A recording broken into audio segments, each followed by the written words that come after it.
Hello students, in last video we have seen the malarial life cycle, which was a protozoan disease. So we have completed the protozoan disorders. We will see now the helminthic diseases.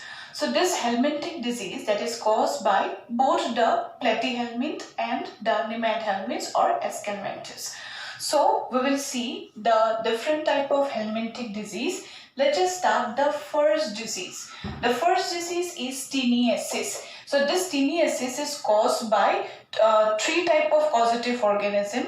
Two of them, they are the platyhelminths, flatworm, and one of the causative organism is a roundworm or nemathelminths. So what are the causative organisms? See, first of all, the first causative organism is Taenia solium. So this Taenia solium generally is also known as the pork tapeworm, which is a flatworm. Second one, this is the Taenia saginata, which is also known as beef tapeworm, which is actually transmitted from the cattle.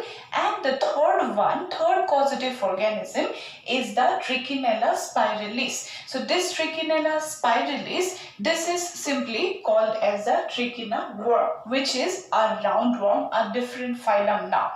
Now to see the site of infection, that means in which region that organism, that parasite, we can call that pathogen, lives or take that food material. It is the small intestine, because small intestine is a very rich region where any parasite will get all the nutrients without their digestion, because the host human will already digest all the food material and maximum digestion will be completed up to intestinal region. So in the small intestine, this Taenia solium or saginata or spiralis, they will get all the nutrients which is already digested in the small intestine. So they will take the nutrients in the from the small intestine, and after that it will start to show the symptoms. See, first of all, what is the mode of infection? How it will transmit to human? See, this parasite, this is a digesting parasite. Digesting parasite means it completes its life cycle in two hosts. First of all, the primary host and secondary host, you should know what are the primary host and secondary host differences. I have told in the life cycle of malaria. So just see now, if it is the Taenia solium, there are two hosts, one is human and this another one, that is the pig. In case of Taenia saginata, the two hosts, they are one is cattle, another is human. And if it is the Trichinella spiralis, this is a type of parasite which lives one part of their cycle in the pig body and the next one in human body. So just see what is the effect. That means what is the type of symptom we can see. We can call also this is as symptom. So what type of symptoms you can see? So as it is living in the small intestine, so simply the small intestine will have the infection. So that individual will have intestinal disorders, like the proper absorption and proper digestion will not take place. The individual will suffer from anemia. The reason is the parasite, this pathogen, will release some chemicals which hamper the WBC production. So WBC production will be not sufficient, and because of that, the individual will suffer from anemia. Second thing, in case of that individual who is suffering from that disease, he will also have physical retardation. That means he will not properly get the food material which actually he needed. So that may be also caused that in case of the children, children will not get the proper food material, because he will take the food but already the parasite is living in the small intestine, so the food material will not going to reach the different organs. So this type of symptoms will be there. So I will tell you simply the life cycle of Taenia solium. See what is it?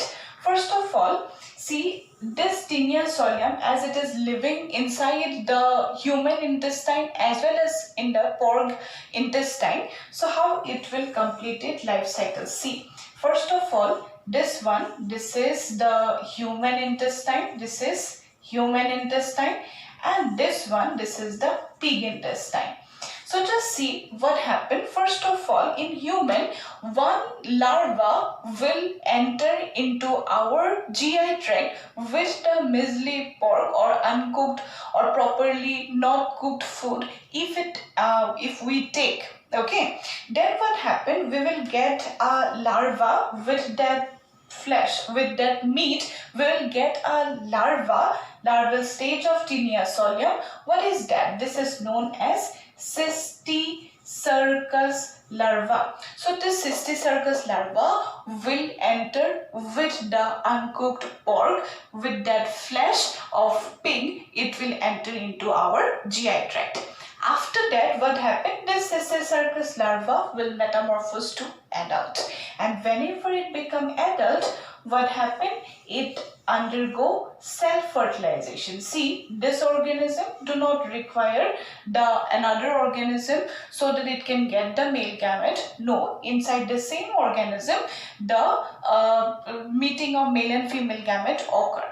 Why this is happening? Because this Taenia solium, this organism, is a monoecious organism which have both the male and the female organs in the same body, and they do not undergo cross fertilization. In the same organism, self fertilization will occur.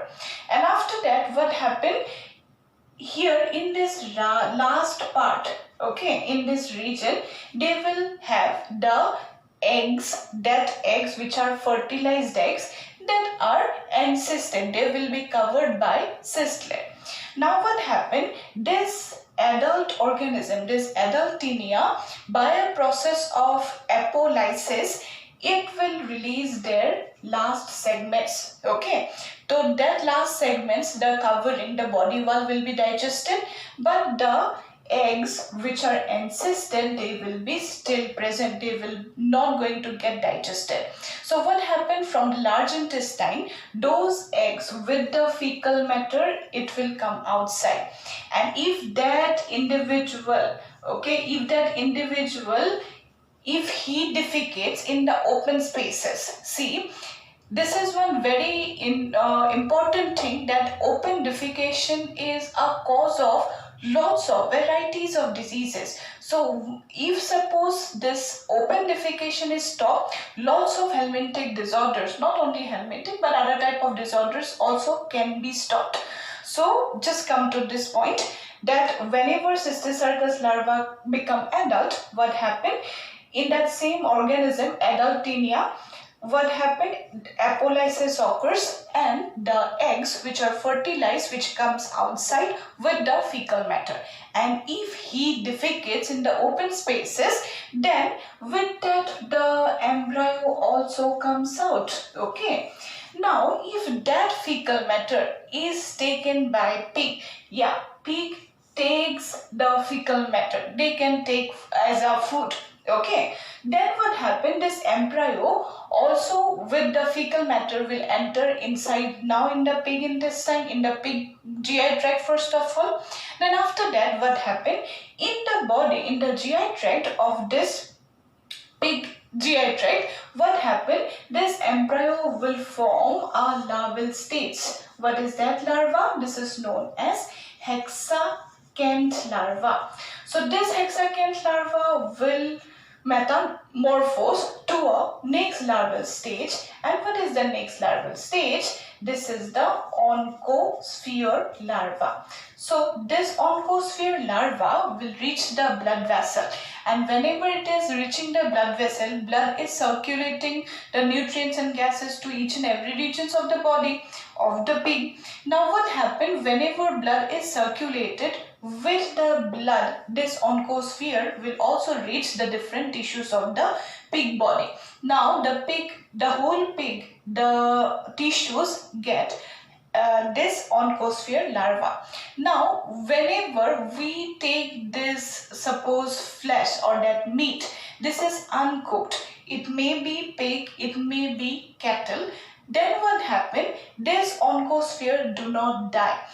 Okay, so if they do not die, then with that uncooked pork or beef, what happened with that flesh, this oncosphere will also enter into human GI tract now. So whenever we take the uncooked or it's ill-cooked pork or beef, what happened?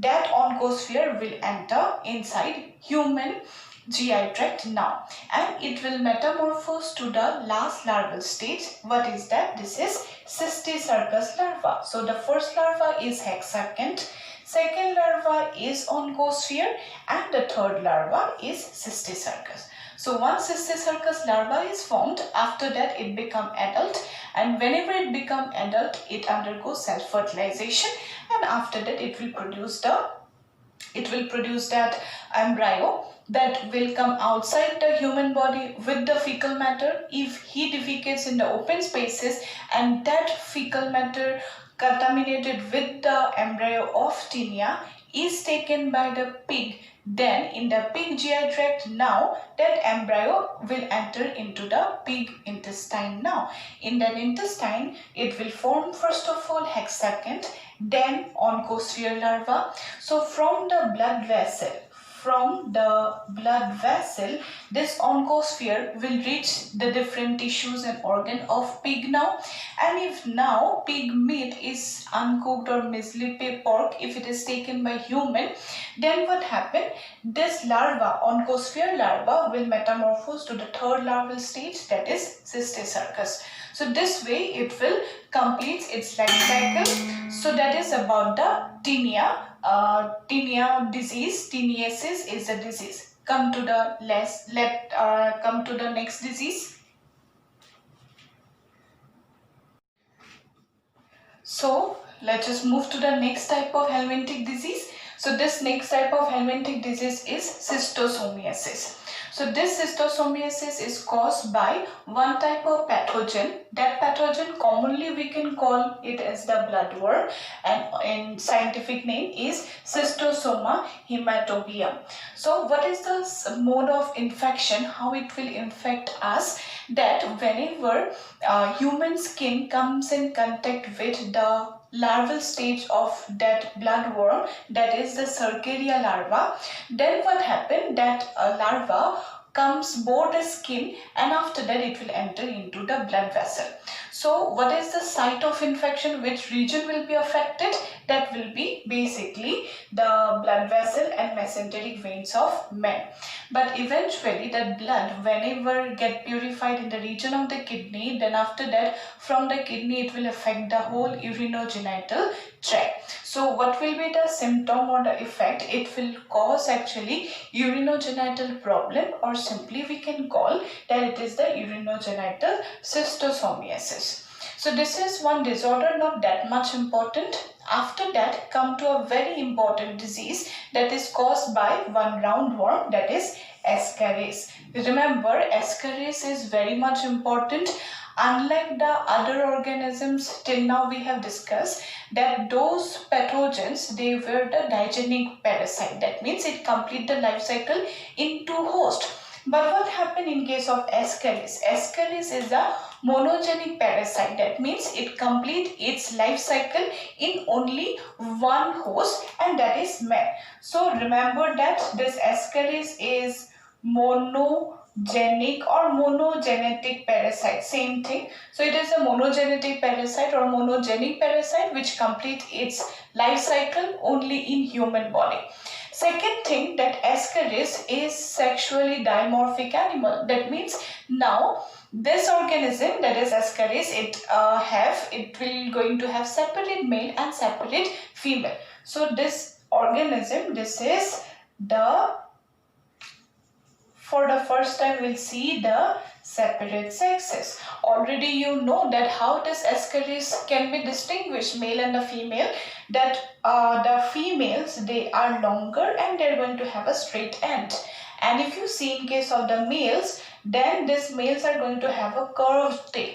So the end part will be curved. So this way we can able to understand, yes, this will be a male and this is going to be a female. So by the posterior end, we can able to distinguish which is male, which is female.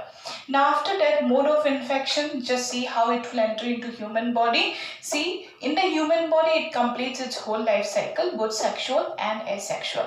But how we will get this infection, this pathogen? Helminths, this is through contaminated food and water. So whenever food have this, suppose helminths, that is Ascaris, then what happen with contaminated food and water? It will enter into human body. See what happen. We'll come to the life cycle, then you will able to understand properly what is that.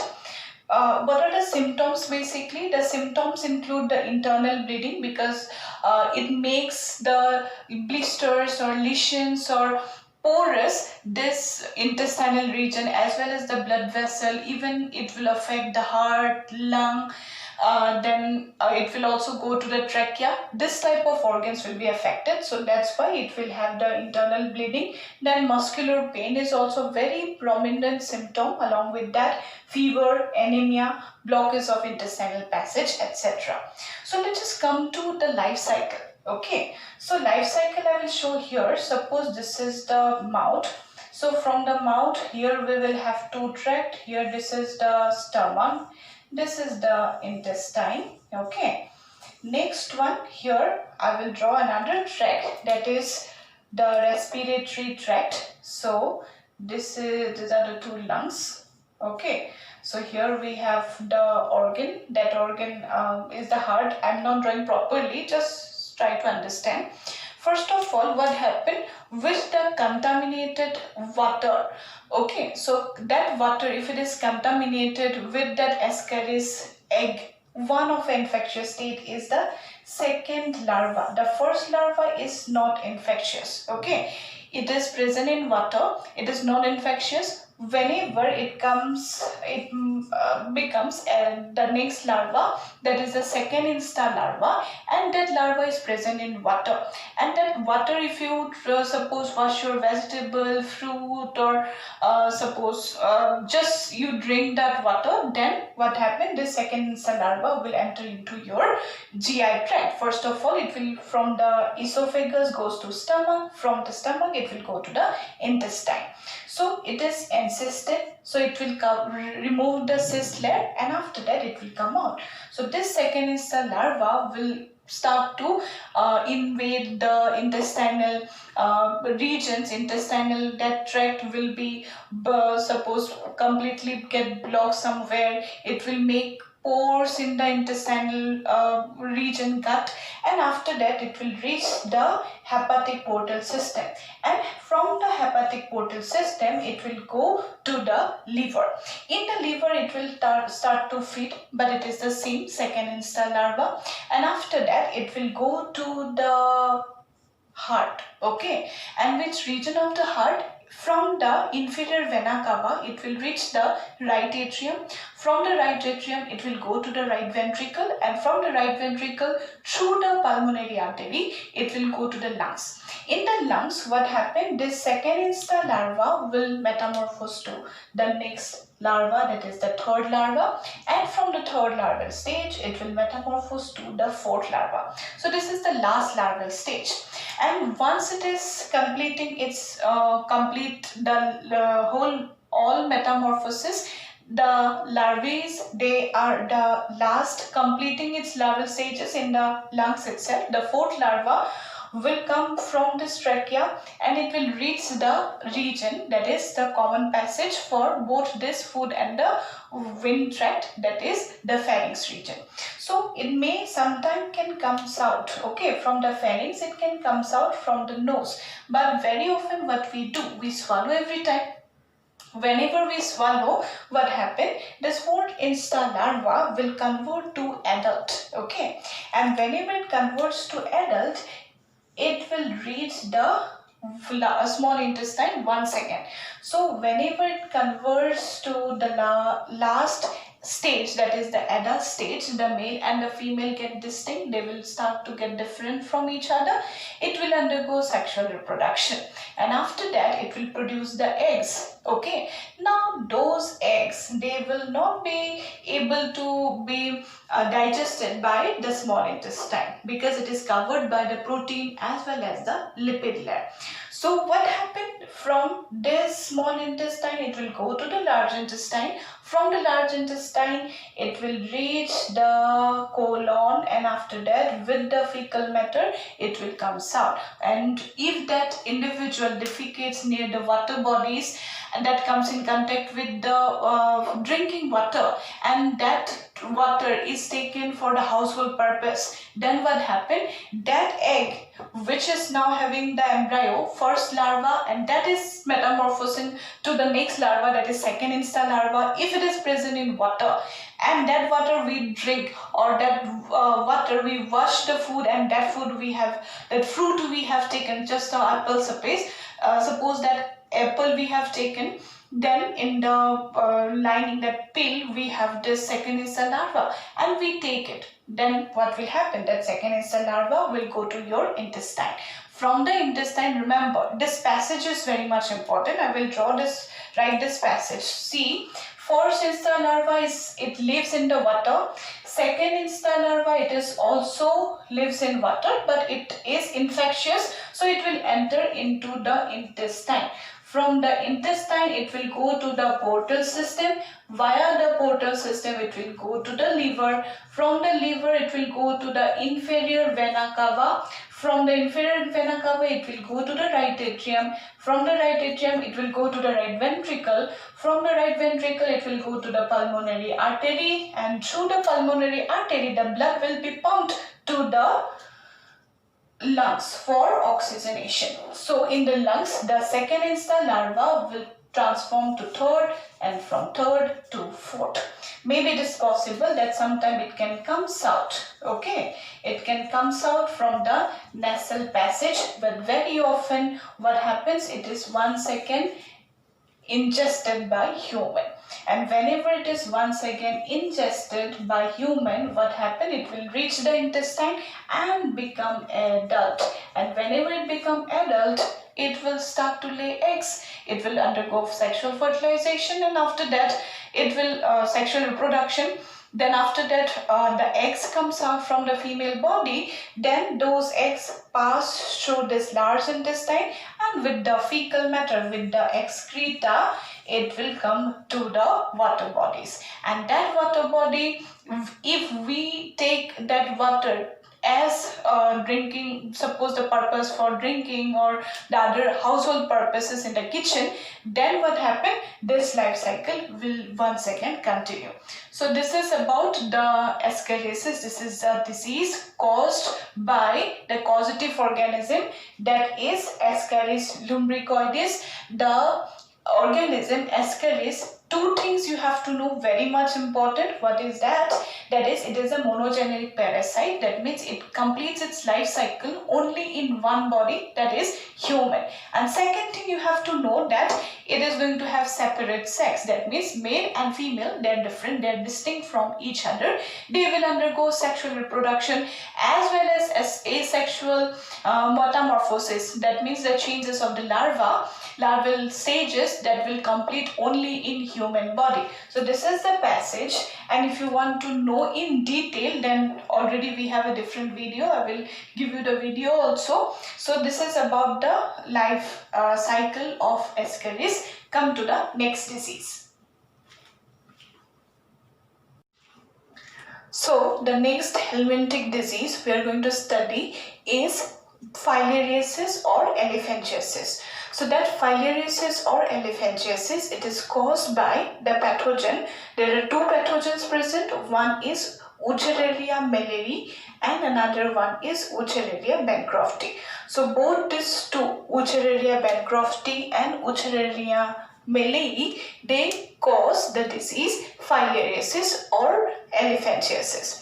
What is the mode of transmission, how it will enter into human body? It will be by the bite of Culex, female Culex mosquito. Whenever it bites, then what happened? The infectious stage will enter into human body, and after that it will cause the disease, that is elephantiasis or filariasis. See what happened, that this pathogen will take around 6 months to 1 year to show its symptoms. So that is the incubation period, that is around 1 year. So within that 1 year there will be no symptoms, but whenever that individual will start to swell the organs, then only the symptoms will appear and the individual will start to take treatment for it. So the treatments will include the different type of anti-helminthic drugs, or in extreme cases, if already the organs are swelled or that inflammation of organs had occurred, then surgery is the only option they have to go to.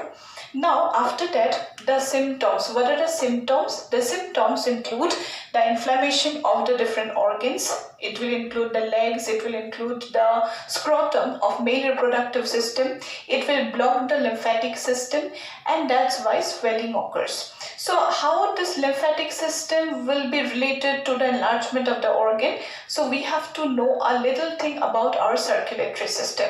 So in the circulatory system, we have seen there are two types of vessels present. One is blood vessel, another is the lymphatic vessel. So just see here, suppose from this blood vessel around 100 ml of blood is flowing, then at a distance you will see that around 80 ml of blood will only flow. What will happen to the rest of the amount of blood? See, this lining of the blood vessel, it is made up of epithelial tissue.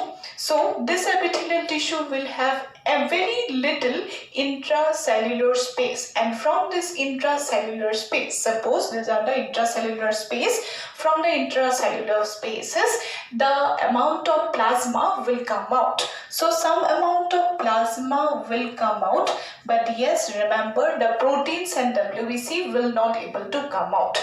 So what happened? The blood that is flowing inside the blood vessel, it is going to have RBC, WBC, platelet, proteins, plasma, everything.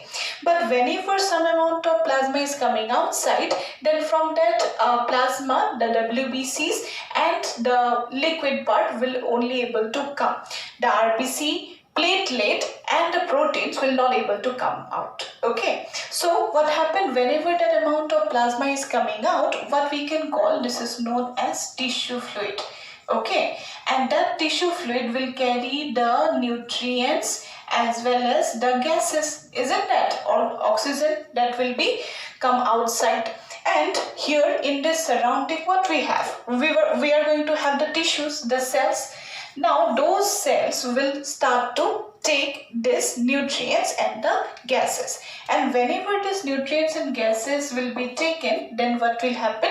At one period of time, the tissues will release carbon dioxide and the metabolic waste. So that carbon dioxide and waste, who will able to carry all these things? We know these are the veins, isn't that? So the vein will take this carbon dioxide and the waste product.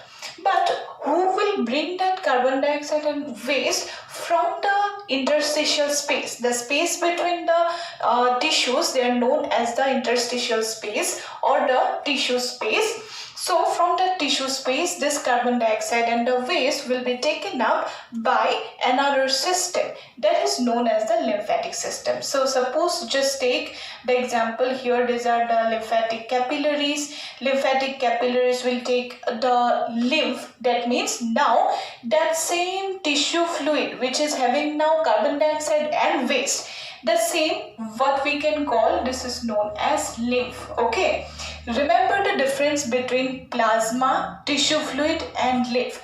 Plasma is the liquid component present inside the blood vessel.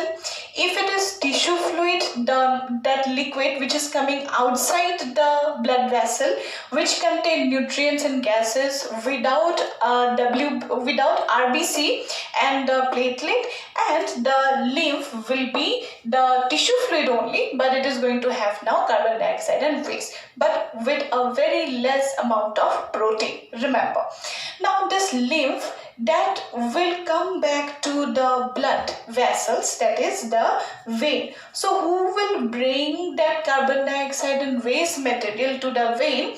It will be the lymphatic vessels. Okay, so remember these are the lymphatic vessels. So the smaller divisions of the lymphatic vessels, they are known as the lymphatic capillaries.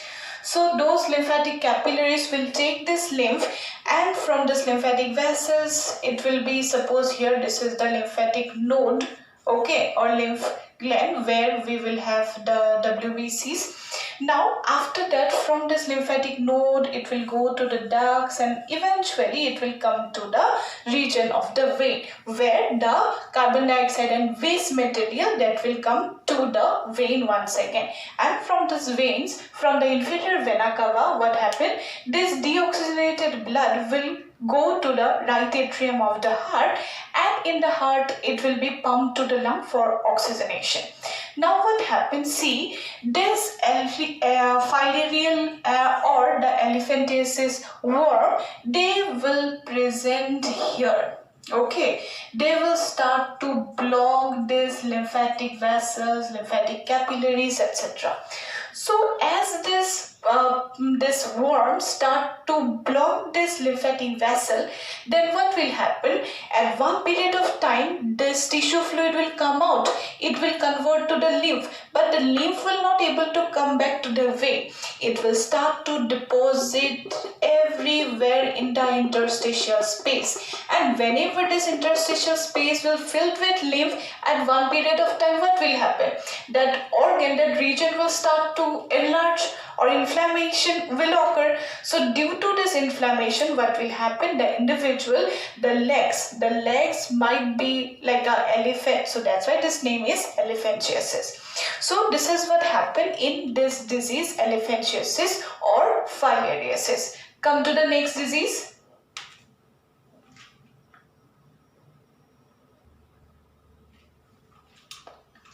So after that, let us move to the next disease. Helminthic disease is ankylostomiasis. So this is the most dangerous helminthic disease in human body. So this helminthic disease, ankylostomiasis, this is also known as hookworm, which is caused by a pathogen. That pathogen is Ankylostoma duodenale. Okay, so the mode of infection, that whenever that individual walks on barefoot on the soil, then from the soil that infectious stage actually bore the skin and it will enter into the body. So what are the organs that are getting affected? See what happens from the skin. Whenever it bores the skin, at one period of time it will reach the intestine. So whenever it reaches the intestine, it will start to suck the intestinal, all the juices, whatever we have digested, all the food material, they are in the liquid form. So all of the food material, it will start to take. So what happened? See the symptoms. So what happened? First of all, wherever we take the food, that food should go to the tissues for the development. Now, in case of the children growth is very fast, and for their growth they require a very high amount of food actually. So that's why they take also a lot of food, isn't that? So what happened, whenever the child, he is suffering from ankylostomiasis, he have this hookworm in the intestine, and maximum food material is digested and is taken by the hookworm, then what happened, the tissues and the organs will not get sufficient food, and in adverse cases what happened, he will have stunted growth, he will not have the proper mental faculty, he will be mentally also retarded, along with that he will have anemia, then also they will have itching of the skin. So this way the individual will be greatly affected if it is in case of children, because for children metabolism they require high amount of food, and if that food is taken by another organism, a parasite, that is hookworm, then what happened, the individual growth, both physical and mental, will be retarded. Now come to the next disease. What is the next disease? This is known as enterobiasis. This is also known as pinworm. They are not that important, but yes, also maybe sometime question can come that what is the common name of hookworm, pinworm or guinea worm. Okay, so that's why you just need to remember. See, this enterobiasis, this is caused by the pathogen. That pathogen is Enterobius vermicularis. Okay, mode of infection, how it will be entering inside your body, it will be just like the Ascaris life cycle, that whenever we take the eggs, contaminated egg with the water or the food, then this mealworm, that is Enterobius, will enter into our body. So obviously whenever we take it into the food, then with that food it will go to our GI tract in the intestine region, then it will go to the colon. So what happened? The symptoms include anal itching, appendicitis and nervous trouble also. So in the region of the colon or in the anal region, it causes irritation, which is very common in case of children. Okay, then along with that, it will also affect the junction where we have the small intestine and large intestine. Just in that region where the cecum is started, in this region we have the vermiform appendix. So that vermiform appendix will also get affected, and maybe it can happen that individual will also suffer from appendicitis, which have to be removed surgically. Then after that he will also may have nervous trouble. Okay, so this is the symptom of enterobiasis. Now come to the last disease of the helminthic part. What is that?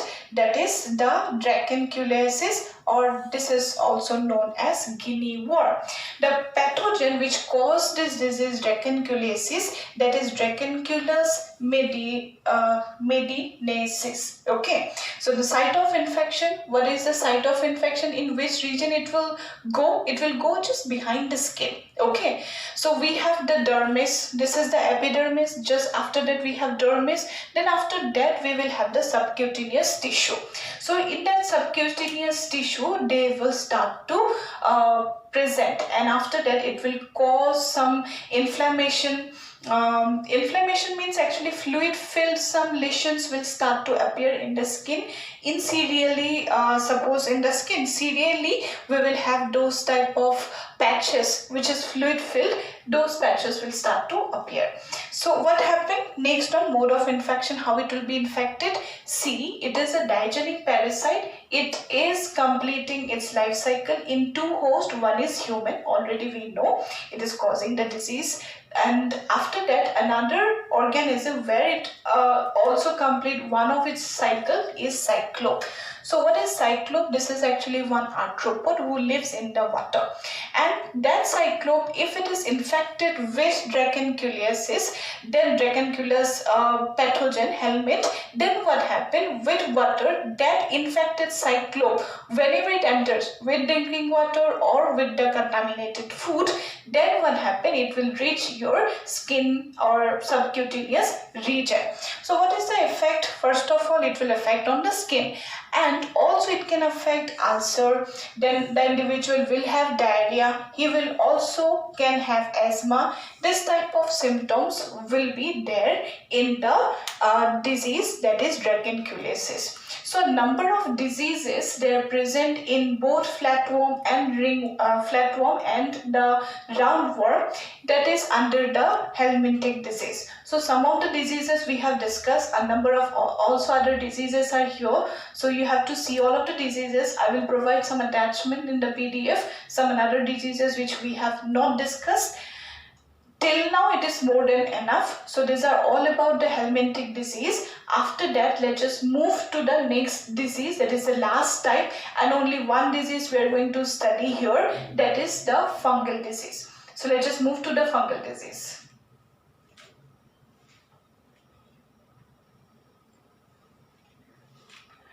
So after that, let's just move to the last type of disease in the human health and disease chapter, that is ringworm, or this is also known as tinea. So it is coming under the last category, that is fungal disease. So that fungal disease is caused by the three types of pathogens. What are they?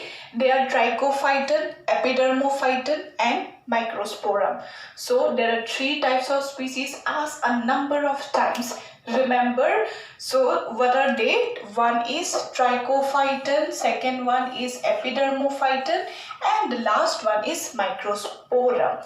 Now, all these three types of causative organism will affect different parts of the body. So this fungal disease, ringworm, generally will affect our skin and those peripheral parts. Okay, so what is that? If it is trichophyton, it will affect the skin, hair and nail.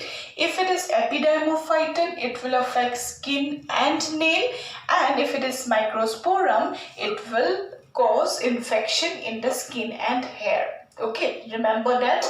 Now after that, what is the mode of infection, how it will transmit?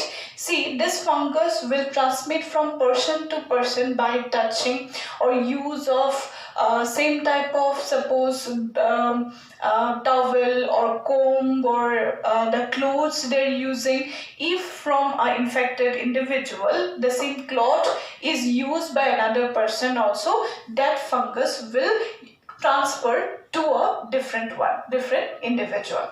Now what is the effect? What actually will be the effect? It is not deadly, but yes, it will cause dry and scaly lesion on various parts of the body like skin, hair, nail, I told. Okay, so just see one thing, that the fungus, okay, the study of fungus, remember, study of fungus is known as mycological study. Okay, remember that. Mycology is the branch which study the fungus. Okay, now for the fungal growth, what are the three main things are needed? That is moist and a little bit humid, temperate, of high temperature. That area is needed where the temperature is very a little bit higher. Okay, then in that region it is having high, suppose in that region the individual have moisture. Okay, so those region of our skin which have moisture, in that region that individual can have this fungal infection. Okay, remember, for the proper ringworm growth they need to have temperature. Okay, temperature is very much important, it is needed. They will also need moisture, so this is needed for a ideal fungal growth. Now just see, now different types of ringworms are here. So this tinea will have different strains depending on which region it is affecting. So there are different types of ringworm we have, or the tinea we have. What are they? See, this is very much common number of time it is asked in the exam, that is tinea pedis, which cause athlete foot. That means in the feet region it will cause this fungal infection. Remember, the causative organism is tinea pedis. Second one is the tinea barbi, which affect in this region. This is in the bearded area. Next one, the tinea capitis, which actually having infection on the scalp.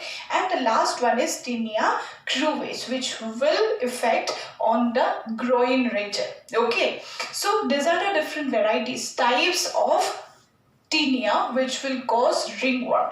One important thing you need to know, that ringworm will also have higher infection rate in the folded skin region. So wherever we have folded skin, suppose two skin has been folded in this region, that ringworm will have highest infection capacity.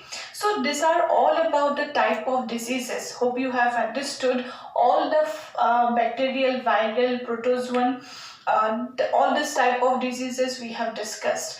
Hope you have understood. Read all those things. Okay, these are up to the diseases part, infectious disease we have discussed. In the next video we will start the immunology part of the human health and disease. So till now, that's all about the diseases. Thank you.